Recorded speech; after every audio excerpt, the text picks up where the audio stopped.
பின்தொடர மாயமில்லாத ஞான மாதர் புலம்பி வர எங்கே சுமந்து போகிறீர்? சிலுவையை நீர் எங்கே சுமந்து போகிறீர்? ஹல்லேலூயா. யோவான் 19ஆம் அதிகாரம் 26ஆம் வசனத்துக்கு நம் வேதத்தை திருப்பிக் கொள்வோம். அப்பொழுது இயேசு தம்முடைய தாயின் அருகே நின்ற தமக்கு அன்பாயிருந்த சீசனை கண்டு தம்முடைய தாயை நோக்கி, சிறியே, அதோ உன் மகன் என்றார். பின்பு அந்த சீசனை நோக்கி, அதோ உன் தாய் என்றார். அந்நேரம் முதல் அந்த சீசன் அவளை தன்னிடமாய் ஏற்றுக்கொண்டார். உலகத்தில் நாம் கர்த்தர் நம் கொடுத்த தாயானவள் ஒரு பெரிய ஒரு ஈவாக நமக்கு கொடுக்கப்படுகிறார்கள். நாம் ஒவ்வொருவரும் நம் தாயை மிகவும் நேசிக்கிறோம். அந்த தாய் அன்பில் ஒரு குழந்தை எப்பொழுதுமே ஒரு மகிழ்கிற ஒரு காட்சியை தான் நாம் எப்பொழுதும் நாம் பார்ப்போம். பரிசுத்த வேதாகமத்தில் தாய் அன்பை குறித்து பல உதாரணங்களோடு வேதாகம் நமக்கு போதிக்கிறது. மரியாளை குறித்து முதலாவது நாம் பார்ப்போம். இயேசு கிறிஸ்துவுக்கு தேவன் ஒரு அருமையாய் ஒரு பரிசுத்த பாத்திரமாய் அவர்களை தெரிந்து கொண்டு ஒரு தாயாக அவர்களை கர்த்தர் தெரிந்து கொண்டார். முதலாவது கர்த்தர் மரியாளோடு இருந்தார். லூக்கா 1ஆம் அதிகாரம் 28ஆம் வசனத்தினை வாசிப்போம். அவள் இருந்த வீட்டில் தேவதூதன் பிரவேசித்து, கிருபை பெற்றவளே வாழ்க, கர்த்தர் உன்னுடனே இருக்கிறார், ஸ்திரீகளுக்குள்ளே நீர் ஆசிர்வதிக்கப்பட்டவள் என்றான். ஸோ முதலாவதாக கர்த்தர் மரியாளோடு இருந்தார். அந்த ஒரு காரியம்தான் மரியாளை விசேஷமான ஒரு ஸ்திரீயாக மாற்றினது. ரெண்டாவதாக பார்க்கும்பொழுது லூக்கா 1ஆம் அதிகாரம் 30ஆம் வசனத்தை நாம் வாசிப்போம். தேவதூதன் அவளை நோக்கி, மரியாளே, பயப்படாதே, நீ தேவனிடத்தில் கிருபை பெற்றாய். ஆகையால் மரியாள் இறைவனின் மாபெரும் கிருபையும் கருணையும் பெற்றவராக இருந்தார். ரோமர் 12:1ஆம் அதிகாரம் எல்லாரும் அறிந்திருக்கிறோம். அதை வாசிக்க வேண்டாம், நேரம் இல்லாத காரணத்தினால். அதில் ஜீவ பலியாக நம் சரீரத்தை ஒப்பு கொடுப்பதை பற்றி பவுல் எழுதுவார். இந்த மரியாள் ஒரு பரிசுத்த கன்னியாக இருந்து தன்னுடைய சரீரத்தை கர்த்தருக்காக ஒரு ஜீவ பலியாக ஒப்பு கொடுத்தார். அந்த ஒரு தியாகத்தை இயேசு கிறிஸ்து மறக்காத அவர் தேவனுடைய குமாரனாக இருந்தாலும் அதை மறவாத ஒரு தேவனாக இருந்தார். அதை மிகவும் ஏன்னா அந்த கன்னியாக இருக்கிற அந்த காலத்தில், அந்த திருமணத்திற்காக காத்திருக்கிற அந்த நேரத்தில் தேவதூதன் பேசும்பொழுது மரியாள் எவ்வாறாக தன்னுடைய எதிர்காலத்தை தான் சந்திக்க போகிற அவமானங்களை யோசிக்காமல் கர்த்தர் மீது அவளோட விசுவாசம் இருந்த காரணத்தினால் முழுமையாய் தன்னுடைய சரீரத்தை, தன்னுடைய வாழ்க்கையை கர்த்தருக்காக ஒப்பு கொடுக்கிற ஒரு கன்னிகையாக நாம் பார்க்கிறோம். ஆனால் பல ஆண்டுகள் கடந்தும் இயேசு கிறிஸ்துவானவர் இப்பொழுது சிலுவையில் தொங்கிக் கொண்டிருக்கிற அந்த சூழ்நிலையிலும் தன்னுடைய தாய் அந்த ஒரு இளம் வயதாக இருந்த பொழுது எப்படி தன் வாழ்வை கர்த்தருடைய ராஜ்யத்திற்காக அவர்கள் ஒப்பு கொடுத்தார்கள் என்பதை இயேசு கிறிஸ்து மறக்கவில்லை. அதற்காக கர்த்தரை ஸ்தோத்திரிப்போம். ஆகையால் இந்த சூழ்நிலையிலும், என்னால் அவருடைய வாழ்வில் பல அவமானங்கள், அவருடைய தோழிகளை நாம் யோசிக்கலாம், யோசேப்பு எடுத்த முடிவை நாம் அறிந்திருக்கிறோம். ஸோ அப்படிப்பட்ட அந்த சூழ்நிலையெல்லாம் கடந்து கர்த்தருடைய கிருபையினால், ஆனால் எப்பொழுதும் கர்த்தரை துதித்து கொண்டிருக்கிற ஒரு ஸ்திரீயாக மரியாளை நாம் காண்கிறோம். ஆகையால் அந்த தேவ ராஜ்யத்திற்காக அவர்கள் எடுத்துக்கொண்ட அந்த பிரயாசத்தை இயேசு கிறிஸ்து இந்த சூழ்நிலையில் இவ்வளோ ஆண்டுகள் கடந்து வந்தும் அவருடைய தாயார் செய்த அந்த தியாகத்தை மறவாமல் ஒரு பரிபூர்ண பாதுகாப்பை தன்னுடைய தாயாருக்கு இந்த சூழ்நிலையில் செய்கிறதை நாம் பார்க்கிறோம். ஒவ்வொரு தாயின் ஒரு முக்கியமான எண்ணம் எப்படி இருக்கும் என்றால், நான் நினைக்கிறேன் அவர்கள் கருத்தரிக்கிற அந்த நிமிஷத்தில் அந்த எண்ணத்தை, அந்த அன்பை கர்த்தர் அவருடைய இருதயத்தில் தருகிறார் என்று நான் விசுவாசிக்கிறேன். என்ன எப்படிப்பட்ட எண்ணம் என்றால், எனக்கு என்னுடைய இருதயம் நின்று விட்டால் கூட பரவாயில்லை, என்னுடைய குழந்தைக்கு எந்த ஒரு தீமையும் எந்த சூழ்நிலையும் நேரிடக்கூடாது அதை வந்து ஒவ்வொரு அந்த தாய் கரு தரிக்கிற அந்த நிமிஷத்தில் கர்த்தர் அவர்களுக்கு தருகிறார் என்று நான் விசுவாசிக்கிறேன். சிமியோன் வந்து லூக்கா 2:35 நம்ம வாசிக்கிறோம். சிமியோன் தீர்க்க தரிசனமாக இயேசு கிறிஸ்து குழந்தையாக இருக்கும்பொழுது மரியாளும் யோசிப்பும் அவரை கொண்டு போகும்போது அந்த நேரத்தில் சிமியோன் ஒரு தீர்க்க தரிசனமாக சொல்கிறார். லூக்கா 2:35. ஸோ அந்த ஒரு தீர்க்க தரிசனம் இயேசு கிறிஸ்து சிலுவையில் அறையப்படும் இந்த நாளில் அதை கண்ட அந்த தாய் அந்த நிமிஷத்தில் தான் அந்த பட்டயம் அவருடைய ஆத்மாவை உருவி சென்றது. ஏன்னா அந்த பேஷன் ஆஃப் கிரைஸ்ட் நம்ம ஏன்னா அதெல்லாம் நம்ம ஒரு அந்த பைபிள் மூவியில் நம்ம பார்க்கும்போது அந்த தாயாருடைய அந்த ஃபீலிங்ஸ் நம்ம அறிந்து கொள்ளலாம்.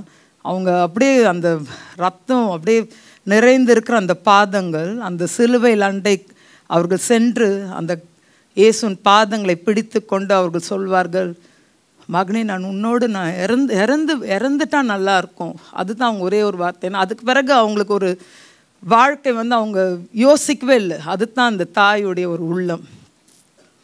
ஸோ அப்படிப்பட்ட கர்த்தர் நம்ம கொடுத்த தாய்மார்களுக்காக கர்த்தரை ஸ்தோத்திரிப்போம், பெற்றோருக்காக ஸ்தோத்திரிப்போம். யோவான் என்ற பெயருக்கு ஒரு அர்த்தம் God is gracious, கர்த்தர் கிருபை உள்ளவர். மத்தேயு 4:21 நாம் வாசிக்கிறோம், அவர் அவ்விடம் விட்டு போகையில் வேறு 2 சகோதரராகிய செபெதேயுவின் மகன் யாக்கோபும் அவன் சகோதரன் யோவானும் தங்கள் தகப்பன் செபெதேயுடனே படவிலிருந்து தங்கள் வலைகளை பழுது பார்த்து கொண்டிருக்கிற போது அவர்களை கண்டு அவர்களையும் அழைத்தார். ஸோ கர்த்தர் எப்படி முதலாவதாக யோவானை அழைக்கிறார் என்பதை நாம் பார்க்கிறோம். ஸோ அவருடைய தகப்பனோட பேர் செபெதேயு நாம் அறிந்தவாறு, தன்னோட ஒரே ஒரு சகோதரன் யாக்கோபு. ஸோ இந்த சகோதரர்களை கர்த்தர் அழைக்கிறார். யோவான் 13:23 நாம் வாசிக்கும்பொழுது அந்த சமயத்தில் அவருடைய சீஷரில் இயேசுவுக்கு அன்பானவனாக இருந்த ஒருவன் இயேசுவின் மார்பிலே சாய்ந்து கொண்டிருந்தான். ஸோ இந்த யோவானை குறித்து நாம் நன்கு அறிந்திருக்கிறோம். கர்த்தரால் அழைக்கப்பட்டவர், எப்பொழுதும் இயேசு கிறிஸ்துவின் மிகவும் ஒரு அன்பு செலுத்தின ஒரு சீஷன். இயேசுவின் மார்பில் வேறு எந்த சீஷனுக்குமே அந்த ஒரு ஸ்லாக்கியம் கிடைக்கவில்லை.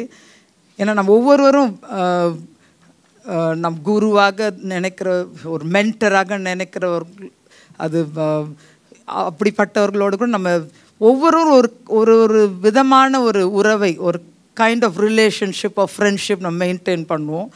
ஆனால் யோவான் இயேசுவை அவ்வளவாய் நேசித்து இயேசுவின் மார்பில், இந்த உலக வாழ்க்கையில் இயேசுவின் மார்பில் சாய்ந்து கொள்கிற அந்த ஒரு அருமையான ஸ்லாக்கியம் இந்த ஒரு சீஷனுக்கு தான் கிடைத்தது.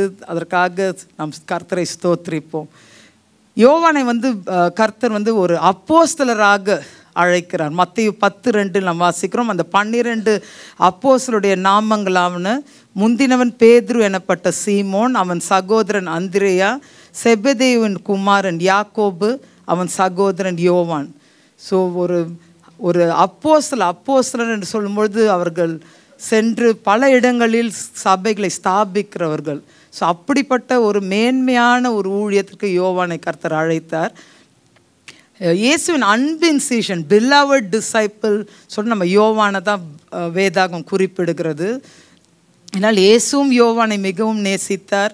யோவானும் அப்படிப்பட்ட அதிகமான அன்பை இயேசு கிறிஸ்துவின் மீது வைத்திருந்தார். அந்த இன்னர் சர்க்கிள் இயேசுவோட ரொம்ப நெருங்கி, அந்த 12 சீஷர்கள் இருந்தாலும் அந்த பேதுரு யாக்கோபு யோவான் தான் எப்பொழுதுமே அந்த இன்னர் சர்க்கிள் சொல்லுவோம். ஸோ அதில் ஒருத்தராக எப்போவுமே கர்த்தரோட கிருபையினால் அப்படி தேர்ந்தெடுக்கப்பட்டவராக இருந்தார். கெத்செமனே தோட்டத்தில் நம்ம வாசிக்கும் போது மத்தேயு 26, 36, 37 வசனங்களில் யாரோ ஒருத்தங்க வாசிங்க. மத்தேயு 26. அப்பொழுது இயேசு அவர்களோட கெத்செமனே என்னப்பட்ட இடத்திற்கு வந்து சீஷர்களை நோக்கி, நான் அங்கே போய் ஜெபம் பண்ணும் அளவும் நீங்கள் இங்கே உட்கார்ந்திருங்கள் என்று சொல்லி பேதுருவையும் செபதேயுவின் குமாரர் இருவரையும் கூட்டிக் கொண்டு போய் துக்கமடையவும் வியாகுலப்படவும் தொடங்கினார். ஸோ கெத்செமனே தோட்டத்தில் நம்ம பார்க்குறோம். ஸோ இந்த 3 பேர் தான், மற்றவங்க எல்லாம் மற்ற சீஷர்கள் இருந்தாலும் இவங்க தான் இன்னும் ஜீசஸ் எங்கே போய் இயேசு எங்கே போய் ஜெபிச்சாரோ அங்கே வந்து இவங்க 3 பேரை தான் இன்னும் க்ளோஸராக அங்கே கொண்டு போய் அப்புறம் தான் அவர் துக்கம் அடையும், வியாகுலப்படவும், ஜெபிக்கவும் தொடங்குறார். ஸோ அவ்வளோ ஒரு பெரிய ஸ்லாக்கியம் பெற்ற ஒரு சீஷனாக அவர் காணப்பட்டார்.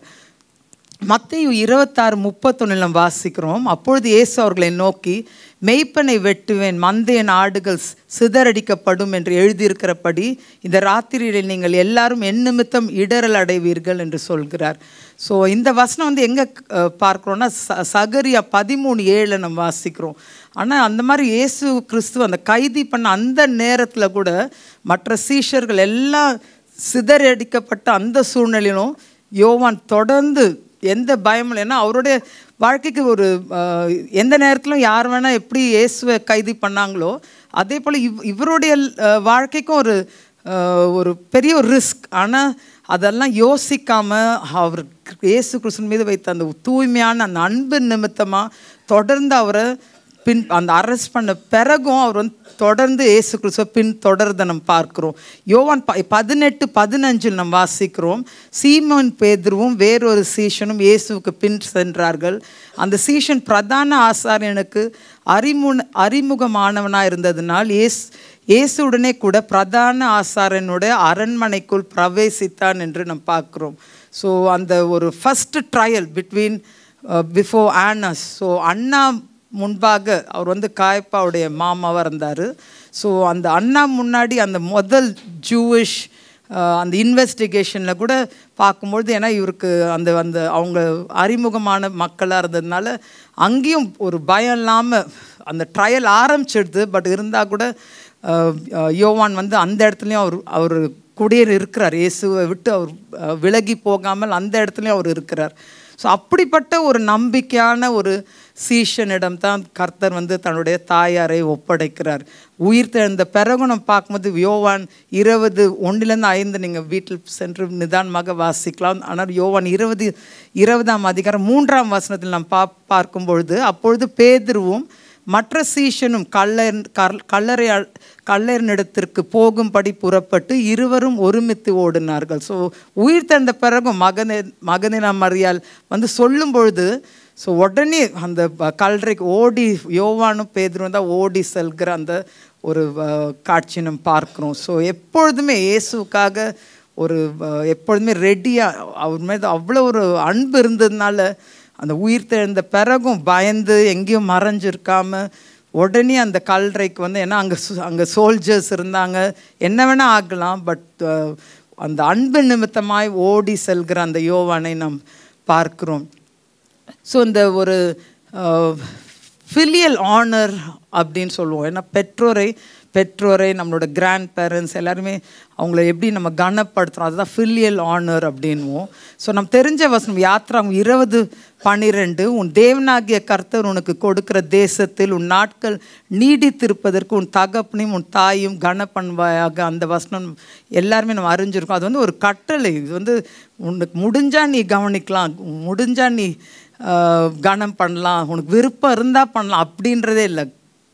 வேதாகம் கொடுக்கும், கர்த்தர் நம்ம கொடுக்கும் ஒரு கட்டளையாக இதை நம்ம பார்க்குறோம். ஸோ நிச்சயமாக அது வந்து நம்ம செய்ய வேண்டிய ஒரு கடமையாக நம்ம காணப்படுகிறோம். நம்ம எல்லாருமே தேவ பிள்ளைகளாக இருக்கிறோம். ஸோ கர்த்தர் வந்து நம்ம ஒவ்வொருவரையும் பலப்படுத்துவாராக.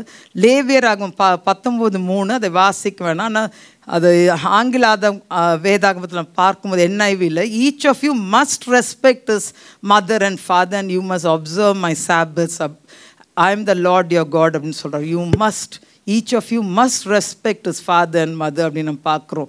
ஸோ அது போல் வேதாங்க வந்து அவ்வளோ ஒரு அந்த தாய் தகப்பனுக்கு கொடுக்குற அந்த கணத்தை வந்து வலியுறுத்தி நமக்கு சொல்லுகிறது. ஸோ இயேசுவும் கூட தேவகுமாரனாக இருந்தாலும் கூட லூக்கா 2:51 வாசிக்கும் பொழுது, பின்பு அவர்களுடனே கூட போய் நாசரேத்தூரில் சேர்ந்து அவர்களுக்கு கீழ்ப்படிந்திருந்தார்.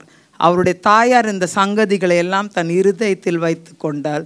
ஸோ அந்த வசனத்தில் நம்ம பார்க்குறோம் எப்படி அவர் தேவகுமாரனாக இருந்தால் கூட பெற்றோருக்கு எப்படி கீழ்ப்படிந்திருந்தார் அப்படின்ற ஒரு முன்மாதிரி. He was a role model to all of as.